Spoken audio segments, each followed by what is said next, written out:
Hey everyone, welcome back. Today we're going to explore the power of gratitude, but in a way that might surprise you. We all know that gratitude can have a huge impact on our mental well-being, especially if you're dealing with anxiety, depression, or PTSD.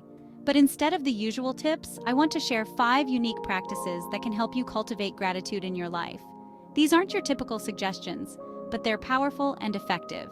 Before we start, please hit the subscribe button to get weekly mental health content. Thank you. Now let's start. Tip 1. Create a gratitude playlist. First up, let's talk about something a bit unconventional. A gratitude playlist.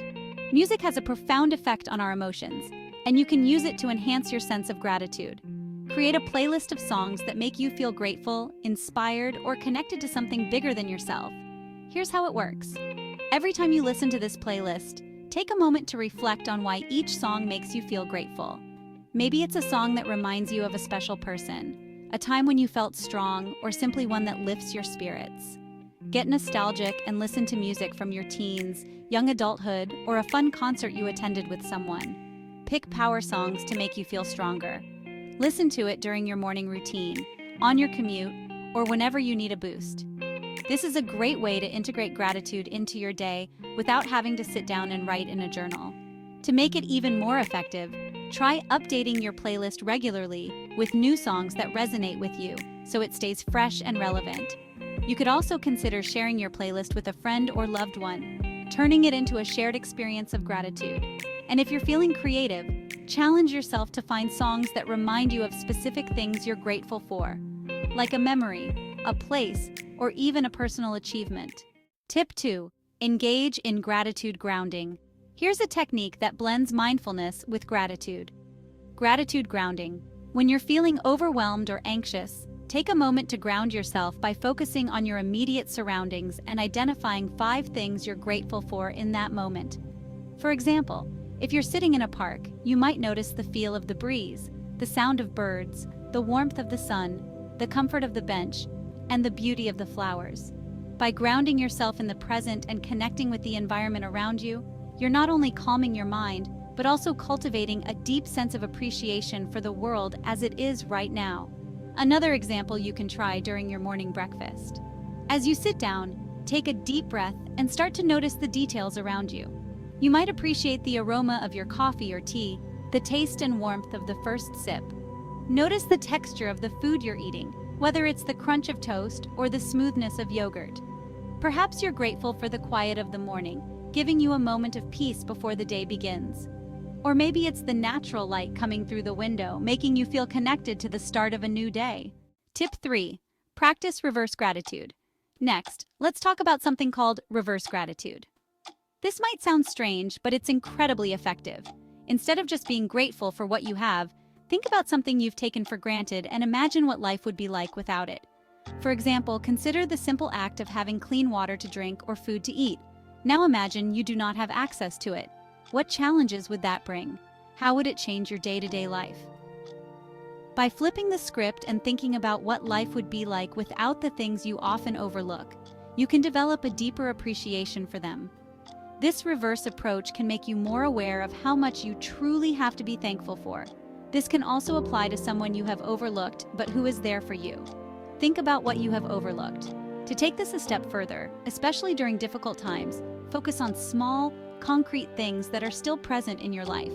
If you're struggling to find joy, start with something as basic as having a bed to sleep in or a moment of quiet in your day. This exercise isn't about forcing positivity. It's about recognizing that even in the darkest times, there are still elements of your life that provide stability or comfort. You might not feel joy right now, and that's okay. But by regularly practicing this, perhaps once a week, you can gently guide your mind toward moments of relief or comfort, which can be a small but important step in your journey. Tip 4. Send gratitude voice notes. Here's a modern twist on expressing gratitude. Instead of writing a thank you note, try sending gratitude voice notes. This is more personal and spontaneous, and it allows you to convey your feelings in real time. Think of someone who's made a difference in your life recently, and instead of texting or emailing, record a quick voice note telling them what you appreciate about them. It doesn't have to be long, just a minute or 2. The warmth and sincerity in your voice can make a huge impact, both on the person receiving it and on your own sense of connection and gratitude. Plus, it's something you can do on the go, making it an easy habit to incorporate into your day. To make this even more meaningful, try sending a voice note to someone you haven't connected with in a while. It can rekindle relationships and strengthen bonds. If you're nervous about what to say, start with something simple, like thanking them for a specific memory or moment you shared. And don't worry about sounding perfect. The authenticity of your voice is what makes it powerful and heartfelt. 6. Practice gratitude in adversity. Tip 5. Practice gratitude in adversity. Finally, let's explore a practice I call gratitude in adversity. This is about finding something to be grateful for, even in difficult or painful situations. It's not about denying your feelings or pretending everything is okay. It's about acknowledging the silver linings that can sometimes be hard to see. For example, if you're going through a tough time, you might find gratitude in the lessons you're learning, the strength you're developing, or the support you're receiving from others. This can also mean knowing that when it comes time to ask for help, you can do so. This can be a close person or a therapist. This practice can be challenging, but it's incredibly powerful. It helps you build resilience and reminds you that even in the darkest times, there's still light to be found. To make this practice more approachable, especially if you're feeling deeply depressed, start with something very small, like noticing a brief moment of relief, or simply recognizing that you made it through another day. It's okay if this feels hard or even impossible at first. The goal isn't to force positivity, but to gently acknowledge any tiny glimmer of something good. If you can't find anything right now, that's okay too. Just know that the act of surviving and facing each day is an act of courage, and that in itself is a profound strength to be grateful for. So those are 5 unique ways to cultivate gratitude that go beyond the usual advice. Whether it's creating a gratitude playlist, grounding yourself in the present, or finding gratitude in adversity, these practices can help you see the world and yourself in a new light. Gratitude isn't just about feeling good, it's about shifting your perspective and finding peace, even in the midst of struggle. If you found these tips helpful, please give this video a thumbs up and consider subscribing for more content like this. I'd love to hear from you. What's a unique way you practice gratitude? Share your thoughts in the comments below. Thanks for joining me today. Remember, even when life feels tough, there's always something to be grateful for. Take care, and I'll see you in the next video.